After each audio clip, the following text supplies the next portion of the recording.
जय हिंद दोस्तों, welcome back to my YouTube channel Roshan sir classes में। जैसा कि आप लोग हमारा टाइटल देख के समझ ही गए होंगे कि आज का टॉपिक किस पे है, द इंडियन कॉन्स्टिट्यूशन या फिर फंडामेंटल राइट्स। तो भैया फंडामेंटल राइट्स तो सर हमारे भारतीय संविधान के भाग 3 में पार्ट 3 में हमारा द फंडामेंटल राइट्स होता है। पार्ट 1 और पार्ट 2 क्यों नहीं पढ़ा रहे? क्योंकि अभी मैं इसलिए पार्ट 3 डायरेक्ट पढ़ा रहा हूँ, फंडामेंटल राइट्स पढ़ा रहा हूँ, क्योंकि आईसीएससी का और सीबीएसई का एग्जाम आ रहा है। ठीक है, आईसीएससी और सीबीएसई का एग्जाम आ रहा है।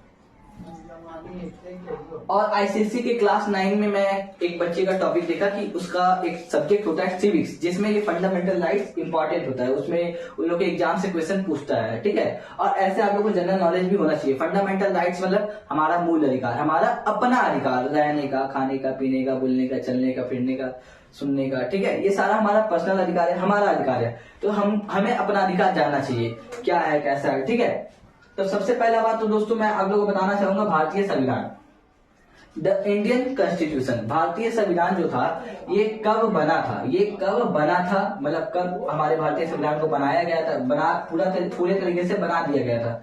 1949 में इसको बना दिया गया था। हाँ, सबसे बड़ी बात की बनाया किसने था, डॉक्टर भीमराव अम्बेडकर। इनका नाम आप सबको आना चाहिए।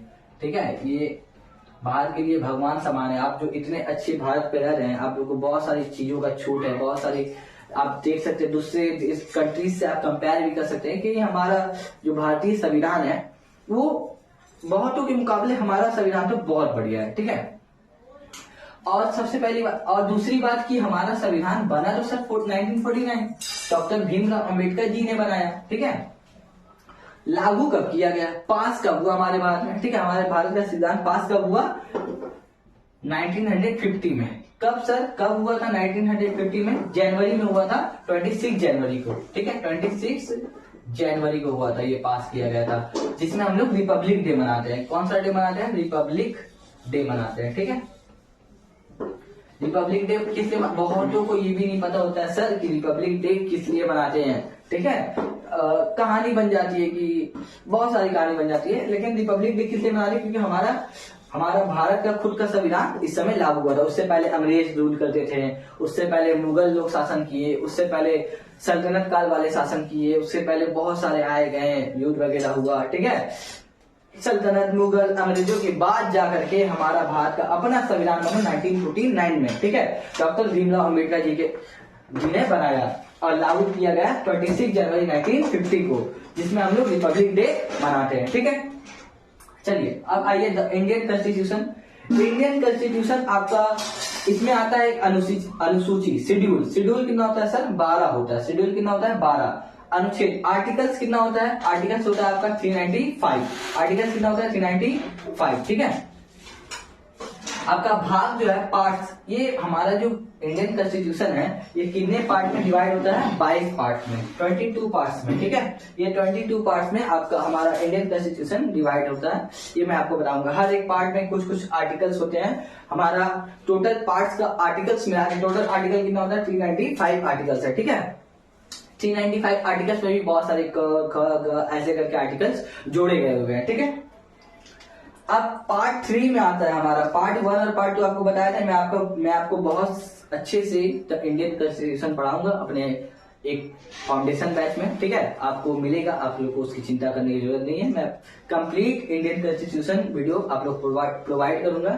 उससे पहले पार्ट 3 का फंडामेंटल राइट्स आप लोग को देख लेना। आप लोग को ये पता चल गया होगा दोस्तों कि फंडामेंटल राइट्स कितने पार्ट में होता है? पार्ट 3 में होता है। ठीक है, और इसमें आर्टिकल आपका 14 से लेके 32 तक चल जाता है। आर्टिकल कब कितना से कितना तक रहता है? हमारे द इंडियन कॉन्स्टिट्यूशन भारतीय संविधान के भाग 3 में पार्ट 3 में टोटल आर्टिकल्स कितनी होती है? 14 to 32 तक होती है। ठीक है, इसका पार्ट 3 का जो फंडामेंटल राइट्स है, इसको सर कितने भागों में रखा गया है? इसको 6 भागों में रखा गया है। याद रखिएगा, पहले ये 7 था, इसलिए 7 पार्ट का था। हमारा फंडामेंटल राइट्स कितने पार्ट में था? 7। अभी कितना है? 6। क्यों? क्योंकि इसमें एक था संपत्ति, मतलब संपत्ति का अधिकार था, मनी का। ठीक है, वो वाला अधिकार सरकार हमसे, मतलब वो वाला अधिकार यहां से उठा करके दूसरे में रखा गया है। ठीक है, हाँ, संपत्ति के अधिकार को हमारे इस आर्टिकल में से फंडामेंटल राइट्स में से हटा दिया गया, जिसको हम लोग बोलते हैं राइट टू प्रॉपर्टी कहते हैं। ठीक है, राइट टू प्रॉपर्टी को यहाँ से हटा दिया गया था। अब बाकी आपके सामने है, देखिए आपके सामने 6 फंडामेंटल राइट्स का 6 पार्ट यहाँ पर हुआ है। पहला क्या है? पहला है राइट टू इक्वालिटी, मतलब समानता का अधिकार।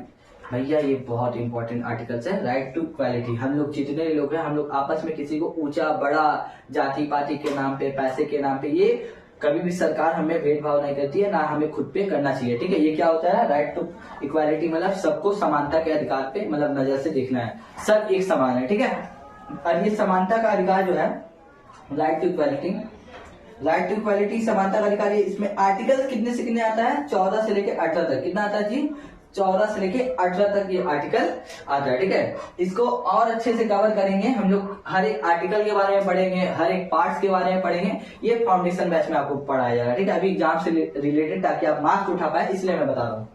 आगे, राइट टू फ्रीडम, स्वतंत्रता का अधिकार। स्वतंत्रता, हमसे हमारा कोई आजादी नहीं छीन सकता है। कोई व्यक्ति आपको अपना गुलाम नहीं बना सकता है, कोई व्यक्ति आपको अपना नौकर वगैरह नहीं बना सकता है, आप किसी के अधीन नहीं हो सकते हैं। आपको अपनी स्वतंत्रता है, आपको अपनी आजादी है। ठीक है, ये आपको कोई नहीं छीन सकता। ये क्या है? 19 से 22 तक है।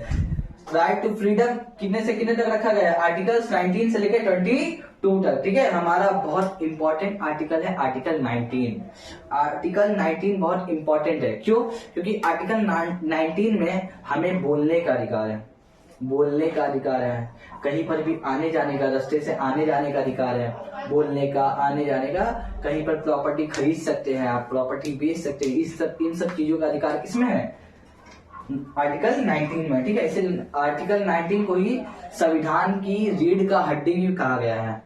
आर्टिकल 19 को संविधान की रीढ़ का हड्डी कहा गया है। क्यों? क्योंकि अगर रीढ़ की हड्डी ना होती तो हम इंसान ऐसे झुक जाते, टूट के गिर जाते हैं। वैसे ही आर्टिकल 19 अगर नहीं होता तो यह संविधान भी टूट के गिर सकता था। इसलिए संविधान आर्टिकल 19 को हम लोग क्या कहते हैं? रीढ़ की हड्डी, संविधान के रीढ़ की हड्डी कहते हैं। ठीक है, क्योंकि ये आर्टिकल 19, जैसे मैंने आपको कहा, हमें बोलने का, सुनने का, देखने का, हम लोग कुछ भी देख सकते हैं हम लोग, और हम लोग कहीं भी आ जा सकते हैं। इन सब चीज का आजादी हमें आर्टिकल 19 देता है। ठीक है, थर्ड, राइट्स अगेंस्ट एक्सप्लॉयटेशन। ठीक है, ये आर्टिकल कितने तक है? आर्टिकल 23 से लेकर 24 तक। क्या है भैया? शोषण के विरुद्ध। आपके ऊपर कभी भी कोई अत्याचार करे, शोषण करे, तो आप उसके विरुद्ध आवाज उठा सकते हैं। ठीक है, और आर्टिकल 23 और 24 के तहत उसको क्या हो सकती है? सजा हो सकती है। ठीक है, right to freedom of religion. देखिए, एक राइट टू फ्रीडम यहाँ था, स्वतंत्रता, आजादी,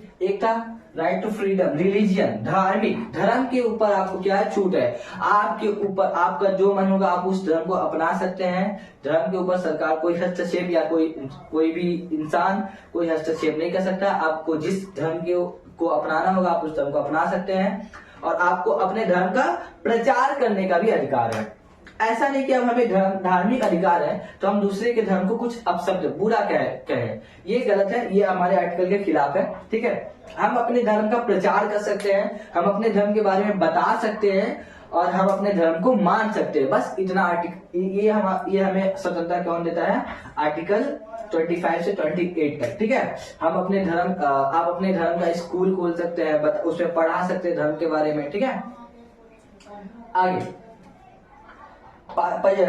फिफ्थ पार्ट क्या कहता है? Cultural and educational right. ठीक है, क्या भैया? संस्कृति का अधिकार। आपकी जो संस्कृति होती है, जैसे एक गांव के इंसान का, एक तमिल का इंसान का, और एक बंगाली का, सबका अपने, गुजराती का, राजस्थानी का, महाराष्ट्र का, सबका अपना अपना संस्कृति होता है। संस्कृति मतलब जो आपका पहनावा, बोलचाल जो होता है। ठीक है, जैसे तमिल एक अपना धोती कुर्ता टीका लगाता है, गुजराती अपना कुछ अलग वेशभूषा में रहता है, राजस्थानी अलग वेशभूषा में रहते हैं, बंगाली और अपने अलग वेशभूषा में रहते हैं। तो सबको अपनी संस्कृति अपनाने का अधिकार हमें कौन देता है? फंडामेंटल राइट्स आर्टिकल 29 और 30 देता है। ठीक है, और 30 हो गया दोस्तों। अब ध्यान से देखिए, 14 से 18, 19 से 22, 23 से 24, 25 से 28 और 29 से 30, ये आ गया 32। सर 31 क्या गायब है? 31 गायब है यहाँ, कि यही था हमारा राइट टू प्रॉपर्टी। ये क्या था जी? राइट टू प्रॉपर्टी था। ठीक है, राइट टू प्रॉपर्टी था। राइट टू प्रॉपर्टी मतलब संपत्ति का अधिकार। अब मान लीजिए हमारे पास बहुत सारा संपत्ति है, हमारा बहुत सारा जमीन है। अब सरकार को वहां से रेलवे ट्रैक निकालना है, तो अब हम क्या करेंगे, भैया तो मेरी संपत्ति है, अब तो नहीं लेने देंगे, तो इससे सरकार से हमारा हस्तक्षेप हो जाएगा। इसलिए सरकार ने क्या किया, हमारी इस राइट टू प्रॉपर्टी को यहाँ से उठा के दूसरी जगह रख दिया। ये ऐसा नहीं कि इसको खत्म कर दिया गया, राइट टू प्रॉपर्टी है लेकिन यहाँ नहीं है, यहाँ से हटा के, क्योंकि फंडामेंटल राइट ये पूरी तरह से हमारा है, इसमें कोई हस्तक्षेप नहीं कर सकता, इसीलिए इसको हटा के दूसरे में रखा गया। क्यों? क्योंकि वहां पर अगर वहां दूसरे आर्टिकल में अगर सरकार के अंडर में आपका आर्टिकल मतलब सॉरी सरकार के किसी कार्य में आपका अगर राइट्स अगर दिक्कत देगा मतलब परेशान करेगा, आपके राइट्स के ऊपर सरकार को कोई प्रॉब्लम होगा तो वो आपके राइट्स को वहां पर कैंसिल कर सकता है। वहां पर सरकार आपकी जमीन ले सकता है, ठीक है, बदले में आपको पैसा या दूसरी जमीन या कुछ भी देगा, ठीक है। इसीलिए यहाँ से राइट टू प्रॉपर्टी यहाँ से हटा के दूसरे आर्टिकल में रखा गया है, ठीक है, दूसरे भाग में दूसरे पार्ट में रखा गया है, ठीक है। क्योंकि सरकार को भैया अब रेलवे ट्रैक निकालना तो थोड़ी ना घुमा के जाएगा, वो सीधे रास्ते से जाएगा, इसलिए राइट टू प्रॉपर्टी को यहाँ से हटा दिया गया है। और आखिरी क्या है भैया,